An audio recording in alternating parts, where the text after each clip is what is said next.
Hi, it's Alaska Granny. If you've looked at the news lately, you might be concerned about the future.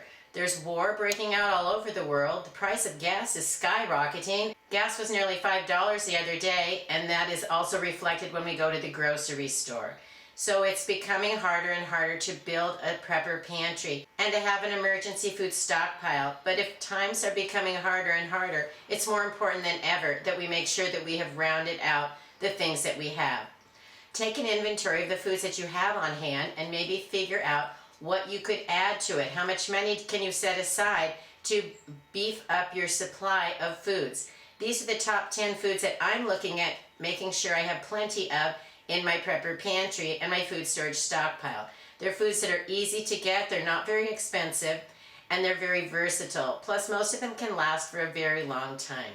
The first food to think about is rice. Rice is just so versatile, it's cheap, it's easy to prepare, it's cooked all over the world, and it can be a foundation of your recipes because rice is something that you can build upon, add all kinds of ingredients into it to make a tasty meal. Look for white rice. Brown rice has oils in it so it won't last as long, and you might even consider getting some minute rice in case there's a problem with not having enough power. Then instead of needing 20 minutes to cook rice, you could cook it in 5 minutes if you have the instant rice. Next, let's look at beans. There are all different kinds of beans that you can pick up, bags of dried beans, pinto beans, black beans, red beans, white beans, navy beans, all different kinds.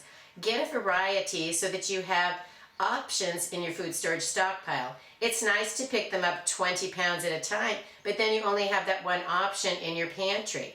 I like to buy smaller amounts. I store them into clean canning jars, put on a tight-fitting lid, and then I have the option to go and have a small amount ready that I can put it into my working pantry and make some meals with those beans. Along with the dried beans, I'd recommend that you have some cans of beans because then they're ready to just open and use them, and they're very versatile in your recipes. When you're thinking of beans, don't forget things like lentils and split peas. They also are full of protein, they cook faster than regular dried beans, and they're very tasty and give you all kinds of varieties and options with your meals. Next, I like to fill in my pantry with dried pasta. Think of pasta and macaroni. Egg noodles have eggs in them, so you want to be careful about storing those. They won't last as long as pasta noodles and macaroni, which can last for 25 or 30 years, as can the beans and the rice. So those are foods that no matter what the day brings, you can use them today, you can use them in a year, you can have them for the longest lasting time of an emergency in the far off future if you need to, as long as you store them airtight, cool, dark, and dry.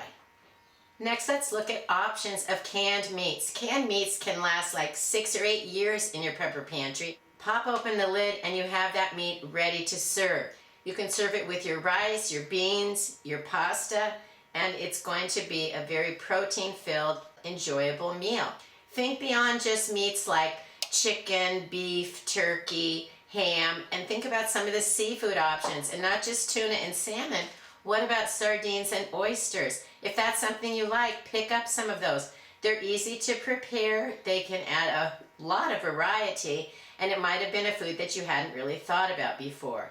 But if you're not sure if you like them, do what I do. Buy one, take it home and try it. If you like it, you can go back and get more. If it's not something you enjoy, don't stock up on it because you're never going to want to eat it. And when you go into your pantry, you want to find foods that you enjoy. That's what we want to have. Foods that we want to eat, not foods that somebody said put on your list because it lasts a long time or it's good for you. We want foods that we are excited to find, we're willing to prepare and eat it, and we don't feel like it's a struggle.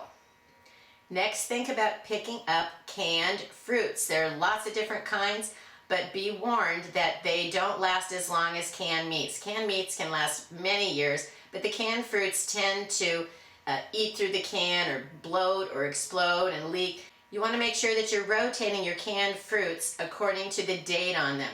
Sometimes they last longer, but not always, and there's nothing more disappointing than finding out that the food that you spent good money on is no longer fit to eat when you could have rotated it a little bit sooner.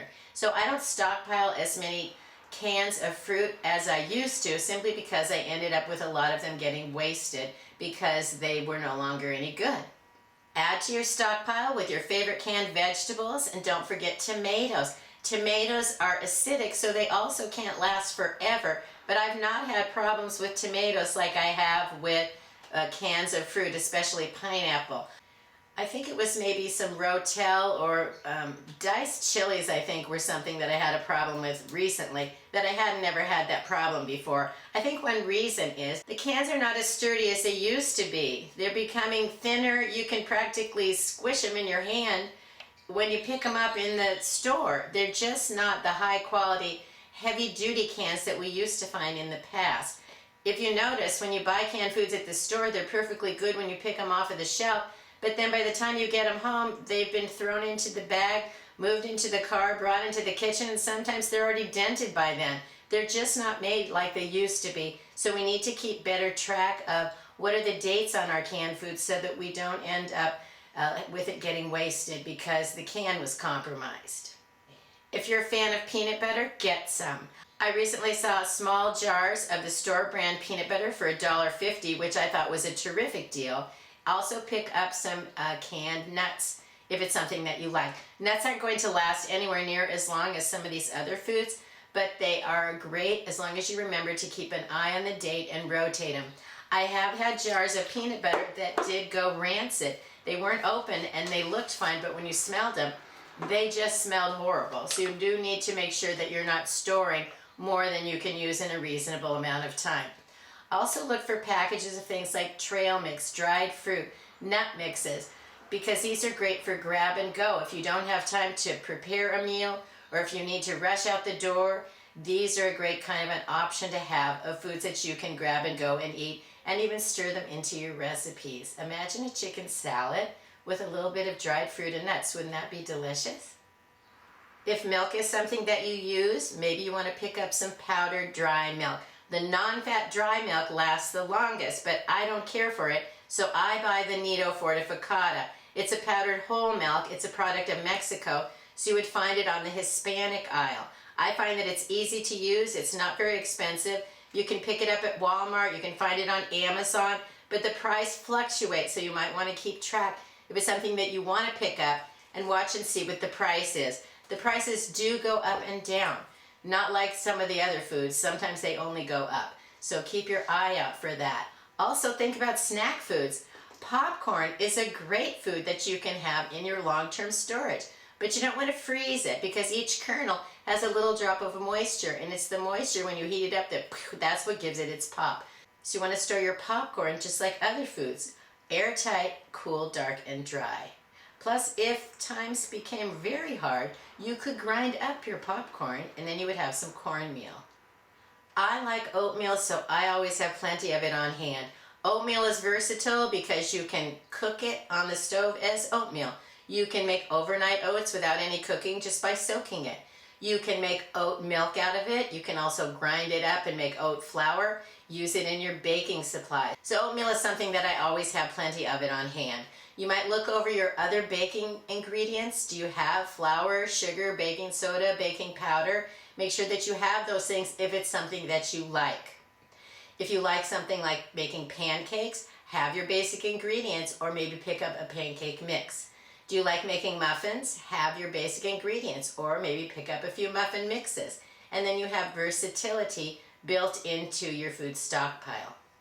Honey is a great natural sweetener. It also has antiseptic qualities. You can also use it to soothe the sore throat, and it's just delicious. So honey is something that can last nearly forever. They've even found honey in ancient tombs of pharaohs, and so it's something that even if it gets solidified, turns into crystals, you can put your container into a bowl of warm water, not boiling, and then the warmth from the liquid will re-liquefy your honey, and so you can get it back into the consistency that you like. Think about other sweeteners. Maybe you want to have sugar, brown sugar, agave syrup, maple syrups. All of those things would be nice to have. Choose the ones that you like and that you use regularly, and be sure that you have those so that if you needed to start preparing all of your meals, you would have the ability to do that. What are the beverages that you enjoy? Do you like coffee, tea, hot chocolate, cocoa mixes? There's all different kinds of powdered drink mixes, hot drink mixes, and all different types of things that we enjoy. Think about the drinks that you like and figure out how to have those in your stockpile. That way you can go into your emergency stockpile, you can shop for the things that you want, move them into your working pantry. That's what I do. I have a stockpile put aside, and then it's like my own personal grocery store. So then I have the ability to still add to my pantry, keep making meals, and have the ability to keep my family fed no matter what the day brings. Most importantly, no matter what the emergency, every single day, you need fresh drinking water. Make sure that you are stockpiling water so that you will be able to prepare these foods. Most of them need water to prepare. You also need water for drinking. You need water for washing your dishes, for basic hygiene. Make sure that you continue to add water into your stockpile, whether you bring home a gallon jug at a time, buy a large container at the store, sanitize it, fill it up, and set it aside. We want to make sure that we actually can provide the things that we need by preparing with all of the elements that keep our lives running smoothly. Prepping is lifestyle insurance. We want to be able to make meals for ourselves and our family. We want to keep things running smoothly. And one of the ways that we do that is by having the basic foods on hand and then knowing how to use these foods. Don't just buy these foods. Make sure that you know how to make meals from them. I have lots of videos on my channel of how to cook beans in the crock pot. Everything from split peas to lentils to black beans to pinto beans. There's all different kinds of ways that you can make beans, from dried beans into easy recipes. And all you have to do is plug in your crock pot and give it some time.